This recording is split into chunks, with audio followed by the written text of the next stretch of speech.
Notification دیا گیا ہے اس کے بارے میں ہم نے جواب دیا ہے این ڈی ایم سی کے آرکیٹیکٹ کو۔ سب سے پہلی بات تو یہ ہے کہ یہ نوٹیفیکیشن وائلیٹ کرتا ہے آرٹیکل 25 کو، جو ہمارے بھارت کے سمویدھان کا freedom of religion fundamental right ہے۔ ایک ہیریٹیج کی جگہ بھی ہے اور ایک پلیس آف ورشپ ہے۔ آرٹیکل 29 کا وائلیشن کرتا ہے کیونکہ آرٹیکل 29 یہ کہتا ہے کہ کلچر کا پروٹیکشن، یہ کلچر کا حصہ رہا ہے۔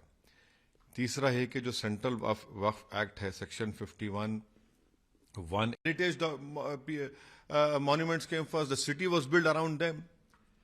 From 200 years, this masjid is pending, is over there. People have been praying over there peacefully. And suddenly the Narendra Modi government shows its hatredness for Muslims, for masjid, for any sound that comes out of masjid. I condemn this notice.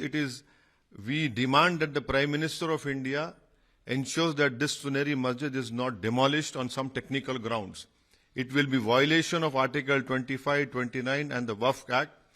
And in Delhi, it is a Nehru place. There's a place of worship. Constantly there's a traffic jam over there. Why are you after this Suneri masjid? Why? Just because it's near the parliament or what? So we hope and we demand that the government will not go ahead and try to demolish this Suneri masjid. یہ جو notification دیا گیا ہے اس کے بارے میں ہم نے جواب دیا ہے این ڈی ایم سی کے آرکیٹیکٹ کو۔ سب سے پہلی بات تو یہ ہے کہ یہ نوٹیفیکیشن وائلیٹ کرتا ہے آرٹیکل 25 کو، جو ہمارے بھارت کے سمویدھان کا freedom of religion fundamental right ہے۔ ایک ہیریٹیج کی جگہ بھی ہے اور ایک پلیس آف ورشپ ہے۔ آرٹیکل 29 کا وائلیشن کرتا ہے کیونکہ آرٹیکل 29 یہ کہتا ہے کہ کلچر کا پروٹیکشن، یہ کلچر کا حصہ رہا ہے۔ تیسرا ہے کہ جو سینٹرل وقف ایکٹ ہے سیکشن 51(1)(a) جو یہ کہتا ہے کہ ایکوزیشن اور وقف پراپرٹی کا اسی وقت ہوتا ہے جب کوئی دوسرا آلٹرنیٹو نہیں ہے یا پھر کوئی سوٹیبل لینڈ نہیں مل سکتی آپ کو، یہ ویسا نہیں ہے۔ اور چوتھی چیز یہ ہے کہ 1911 میں جب یہ بنایا گیا تھا، لوٹینس کا جو دلی کا بنایا گیا تھا، تو اس میں جب زمینیں ایکوائر کی گئی تھی گاؤں کی، تو یہ مسجدوں کو اور ہیریٹیج مانومنٹ کو چھوڑ کر شہر کو اس کے اطراف میں بنایا گیا تھا۔ اب ہم یہ پوچھنا چاہ رہے ہیں کہ آخر اس سرکار کو، بی جے پی نریندر مودی کی سرکار کو، آخر اتنی نفرت کیوں ہے مسلمانوں سے، نفرت کیوں ہے مسجدوں سے، نفرت کیوں ہے مسجدوں سے جو آواز آ رہی ہے؟ اور وہ جو جگہ ہے بھائی راؤنڈ اباؤٹ ہے، ایسے کئی راؤنڈ اباؤٹ ہیں۔ اچھا آپ چلے جائیے مثال کے طور پر نہرو پلیس، وہاں پر بھی پلیس آف ورشپ ہے، ہمیشہ ٹریفک جام ہوتا ہے وہاں پر۔ آخر کون سی قیامت برپا ہو جائے گی وہاں پر؟ آپ کیوں مسجد کو ہٹانا چاہ رہے ہیں؟ اسی لیے ہم یہ ڈیمانڈ کرتے ہیں کہ بی جے پی کی سرکار اس جو نوٹیفیکیشن کو وڈرا کرے اور غیر ضروری طور پر اب مسجدوں کو ڈسٹرب نہ کرے۔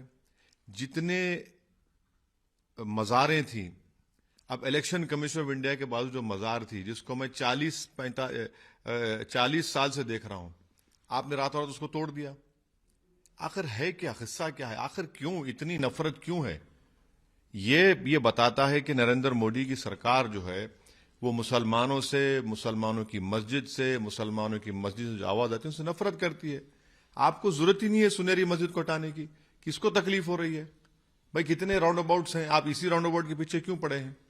اور نہ وہاں پر کتنا ٹریفک کا پرابلم ہے۔ تو یہ ایک محض ستانے کے لیے، تنگ کرنے کے لیے، ہماری مسلمانوں کی ڈگنیٹی کو چھیننے کے لیے اس طرح کی یہ حرکتیں کی جا رہی ہیں، جس کا ہم کنڈیم کرتے ہیں اور امید کرتے ہیں کہ ہمارے ملک کے وزیر اعظم اور رولنگ پارٹی بی جے پی جو سب کا ساتھ، سب کا وکاس، وشواس کی بڑی بڑی باتیں کرتی ہے، فوراً اس کو وڈرا کرے اور مسجد کا تحفظ کرے۔ یہ مسجد ہے، آپ اس کو نہیں اس طرح سے ڈیمالش کر سکتے۔